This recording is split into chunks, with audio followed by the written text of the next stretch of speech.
पोरं आहेत आणि 6 पोरी आहेत. ऐका म्हातारीचा तमाशा लय अवघड आहे. ऐका आता म्हातारीचे 16च्या 16 पोरं पटकन. त्यात म्हातारीचा पहिला पोरगा आहे काम.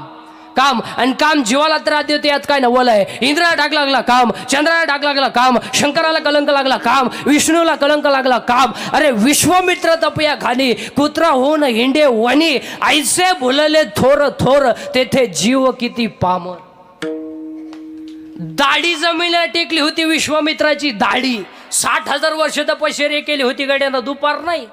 60,000 वर्ष 60,000 वर्ष तपश्चर्या केली आणि त्याला वाटलं इंद्रपद आपल्याला मिळणार. अहो इंद्राला सुद्धा भीती वाटली. इंद्र दाढीला हात लावून बसला. याचा जर कार्यक्रम झाला तर उलट होईल. एक नाचणारी बाई आली नर्तकी. त्याली इंद्र महाराजांना म्हणली व्हाय यू बिकम नर्वस. हे सांगितलं कॉम्प्लिकेटेड केस. सांगितलं व्हॉट द प्रॉब्लेम. हे सांगितलं प्रॉब्लेम डेंजरस. म्हणले काय. याची जर तपश्चर्या पुरी झाली माझा कार्यक्रम संपला. ती म्हणली don't worry about it, do not irritation, work is depends upon मी. तिने सांगितलं काळजी करू नका, माझ्यावर जबाबदारी सोडा. ती गेली ब्युटी पार्लरला. ब्युटी पार्लरला गेली. तिने एका पायात साळ बांधला आणि त्याच्या पुढे आपटला. त्याची दाढी जमिनीला टेकेल होती, डोळेच उघडले त्याला. तो म्हणला बास इश्क ही मेरी जिंदगी. ती म्हणली पागलपणा करू नका, साधू आहे तुम्ही, तुम कुछ भी कहो, तुम्हारे बिना मैं जी नहीं सकता. अगर तू ना मिली तो मैं रेलवे के नीचे सो जाऊंगा. इश्क ही मेरी जिंदगी है, फूल है गुलाब का. ते प्रेम करणारे पोरं नव्हते. गुलाबाचं फुल नका देत जाऊ रे, ते लय बारीक आहे. सूर्यफूल देत जाऊ. ते सांगितलं इश्क ही मेरी जिंदगी आहे. ती म्हणली पागलपणा करू नका, दाढी काढून टाका. काढली ना दाढी काढली, जीन्स पॅन्ट घातली आणि पुण्याचा क्षय झाला. पापात मग पापा नरका जायचे, परिपावीचे शुद्ध पुण्य दव्याद्यात ओवी आहे. कुत्रा झाला आणि तिच्या पुढं निघाला. ती गेली इंद्र महाराजांना म्हणली इंद्र महाराज दाढीचा हात काढा, वर्क इज कम्प्लिटेड. का ज्याची भीती वाटत होती तो कुत्राच झाला. पुरावा विश्वामित्र तपया खाली कुत्रा होऊन हिंडे वनी, ऐसे बोलले थोर थोर तेथे जीव किती पामर. आणि या म्हातारीचा पहिलाच पोरगा आहे. म्हातारीचा पहिला पोरगा आहे काम. म्हातारीचा दुसरा पोरगा आहे क्रोध. आणि पाया पडून सांगतो आजची कीर्तन सगळ्या वाचणाऱ्या माणसांना, राग आकळा. रागाच्या भरात वाईट कृत्य करू नका. खून करायला काय 2-4 दिवस लागत नाही. मर्डर करायला काय दुपार लागत नाही. आता एखाद्याला म्हणलं तुला 2 लाख देतो महाराज, कीर्तन संपल्यावर बोकस उकशील ना तो. म्हणजे 2 लाख खर्चायचे कावा. राग आकळा. भावाची गाडी वावरातून गेली, जाऊ दे, त्याला म्हणतो प्यारलंय नेऊ नको. हट्याच्या डोक्यात दगड घालतोय. एक मेला एक जेलमध्ये गेला, वाडा संपला ना. राग. महिला मंडळ तुमचंही असंच. काही नवरा बोलला मी निघून जाईन कुठं जाईन. तुम्ही जाशान कुठं. तुमच्या बापाच्या घरी त्यालाच भाकरी मिळा ना. तुम्ही जाशान कुठं.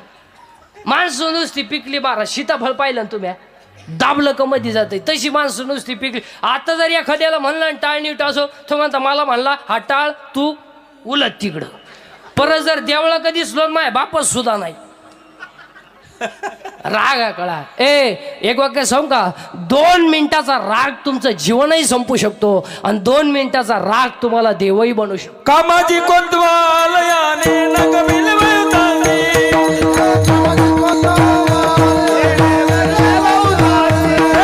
हरिहराची अब्रू घेते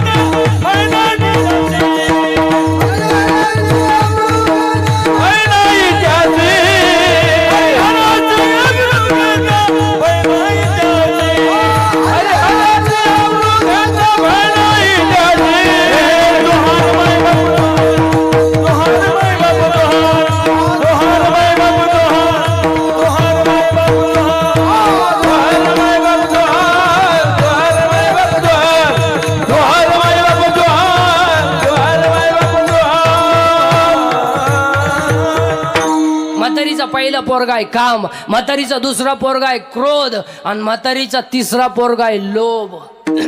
लोभ. मग भांडणाचं कारण काय. बाप मेल्यावर बहिणींनी जेवढे खाते फोडाय भाऊ जाम केले तेवढे यमानं केले नसते. यम परवडला पण बहीण परवडली नाही. याच्यातल्या 15 जणी आहेत आता इथं माय पुढं बसलेल्या आहेत कीर्तनात, सख्या भावाशी बोलत नाही. 15 जणी आहेत. मी नावं सगळं सांगेन, आपलं काम वेगळं आहे. नाही 50% लग्नांमध्ये सका मामा राहिला नाही महाराज. सका मामा उलटला. आता एक नवीन अवलादीचा मामा तयार झालाय, गुरु मामा. कुठून आणली काय नव्हती अवलाद व गुरु मामा. 3 माणसं असेच महाराज दिसंतीत आणले पाहिजे. 3 माणसं, एक गुरु मामा, दुसरा एक माणूस येतो तर लय आणला पाहिजे. ती फाटकी चड्डी घालायची पद्धत कोणी आणली बा, पार पिसवली पाहिजे. फाटेल अहो इथं कापेल, इथं कापेल, त्याच्यापेक्षा इथं दोन्ही कोण काप आणि हिंड काय. नाही तर रविवारी घालूच नको ना काय. आणि तिसरा एक माणूस येतो, तो आणला नाही तो डायरेक्ट घसलाच पाहिजे. ते गाऊन कोणी शोधलंय बा, पार पिसावली पाहिजे ती अवलाद. गाऊन अहो सासूलाही गाऊन, सुनालाही गाऊन. अहो सासू झाडाला पाणी घालीत होती, पोर कामावरून आलो.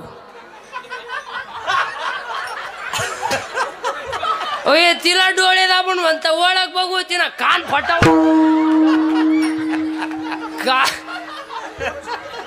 काय गाऊन. म्हातारीचा पहिला पोरगा आहे काम, दुसरा पोरगा आहे क्रोध, तिसरा पोरगा आहे लोभ, चौथा पोरगा आहे मद, 5वा पोरगा आहे मत्सर, आणि म्हातारीचा 6वा पोरगा आहे अहंकार. अहंकार गायकाला गाण्याचा, अहंकार वादकाला वाजवण्याचा, अहंकार कीर्तनकाराला कीर्तनाचा.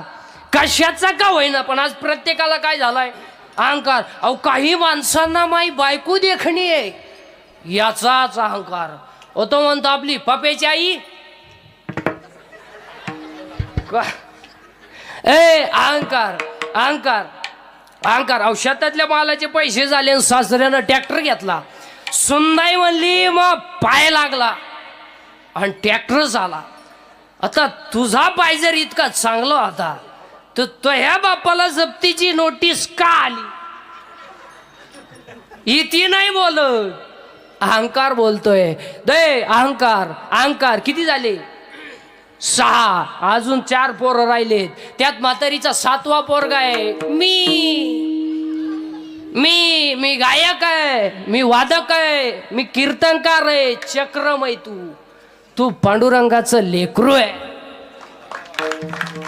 मी तू तुझं माझं. किती झाले 10. त्या बाबळीपासून या बाबळीपत आपली इकडली आखी कीन, पण तुई झिरीन. तुई जर जिरावली नाही ना तर मी माया म्हणा म्हणा म्हणा. लोकांना काय माहिती भाऊ तू कोणचा आहे.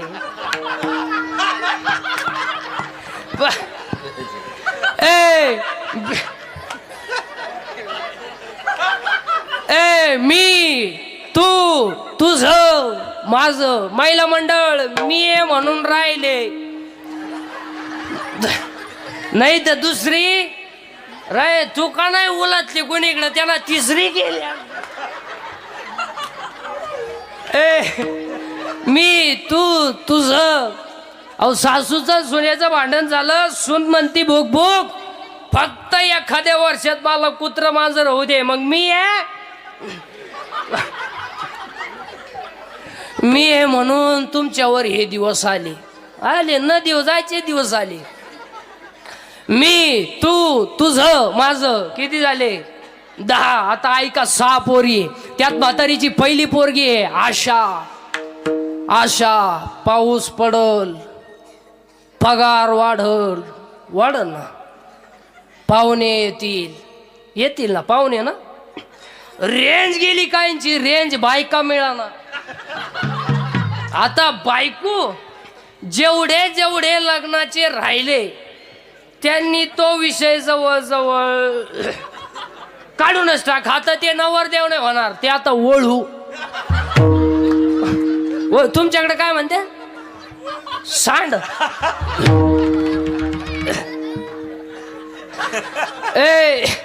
बायको नाही मारा जात. तुम्ही हायवे टच 1 एकर जमीन घेऊ शकता, बायको नाही. बायको नाही. अहो 35-35चे नवर देत आपल्याकडं 35-15 राहिले मारायला. अहो 42 पोरी पाहिले, एका पोऱ्यानं नाही पसंत केली, त्याला एक माझ्या सारखा भेटला, म्हणला मिळेल ती करून टाक. त्या पोऱ्यानं पोरगी पसंत केली, पण पोरीच्या आईना नवर देव पाहिला. ती म्हणली भिकाऱ्याला पोर दिन पण याला द्यायची नाही. का द्यायची नाही तर पहिले आम्हाला पाहिला आलता. बायको नाही मारत. अहो काहीच रविवारी लग्न झालं, मंगळवारी जे नवरी गेली आली नाही म्हणजे तिच्या पहिल्या नवऱ्याच्या घरी बायको नाही मारत. म्हातारीची पहिली पोरगी आशा. ऐका पटकन आता म्हातारीच्या 6 पोरी. आशा, इच्छा, वासना, तृष्णा, मंशना आणि तितिक्षा. 10 6 16 आणि हे 16च्या 16 पठ्ठे आपल्याच्यानं मरणार नाही. मग आपण शेंडेने आणायचे, आपण मुळे आणायच्या. ज्ञानोबराईनं ओवी केली, वरी वरी पालवी खोडीचे आणि मुळी उदक घालीचे. वरवर शेंडे आणायचे, खाली झाडाला पाणी घालायचं, ते जमणार नाही. मग आपण काय केलं पाहिजे? 16 पठ्ठे नाही मारायचे, म्हातारीच मारायची, म्हणजे काम बिघडल. आणि म्हातारी मारायला, या म्हातारी मारायचं औषध आपण सापडू. आणि म्हातारी मारायचं औषध आपल्याकडे आहे ना. काय? भजन. भजन. आणि भजन केलं का म्हातारी मेली आणि लगेच म्हातारी मारू. घुळघुळा वाजती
म्हातारी पाहता काय माहिती.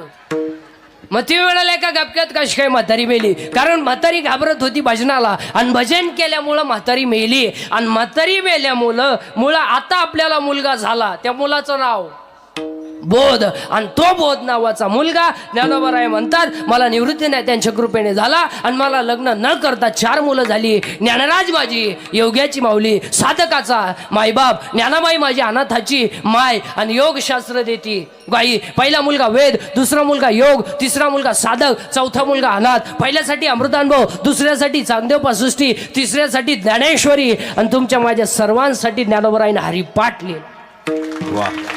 आणि आजच्या कीर्तनात पाय पडून सांगतो, कोणताही ग्रंथ वाचा नाही तर वाचू नका, पण हरिपाठ केल्याशिवाय मरू नका.